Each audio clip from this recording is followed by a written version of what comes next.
Oui, voici, je vais créer un ciel nouveau et une terre nouvelle.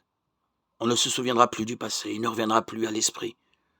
Soyez plutôt dans la joie, exultez sans fin pour ce que je crée, car je vais recréer Jérusalem pour qu'elle soit exultation et que son peuple devienne joie.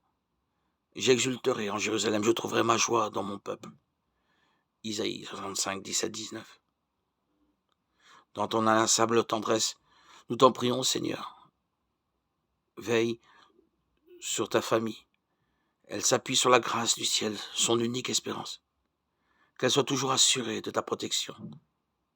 Alors que Job exhale sa plainte d'homme accablé par la souffrance, Jésus affirme dans l'Évangile sa domination sur les forces du mal, en guérissant les malades et en libérant ceux qui se trouvent sous l'emprise de Satan. Saint Paul se présente à nous comme poussé par la force de Dieu pour annoncer l'Évangile. C'est en vue de cette annonce que, libre à l'égard de tous, il se fait le serviteur de tous, afin d'en gagner le plus grand nombre possible.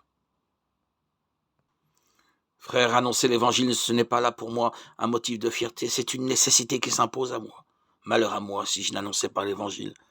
Certes, si je le fais de moi-même, je mérite une récompense. Mais je ne le fais pas de moi-même, c'est une mission qui m'est confiée. Alors quel est mon mérite? C'est d'annoncer l'Évangile sans rechercher aucun avantage matériel et sans faire valoir mes droits de prédicateur de l'Évangile. Oui, libre à l'égard de tous, je me suis fait l'esclave de tous afin d'en gagner le plus grand nombre possible. Avec les faibles, j'ai été faible pour gagner les faibles. Je me suis fait tout à tous pour en sauver à tout prix quelques-uns. Et tout cela, je le fais à cause de l'Évangile pour y avoir part, moi aussi. Parole du Seigneur.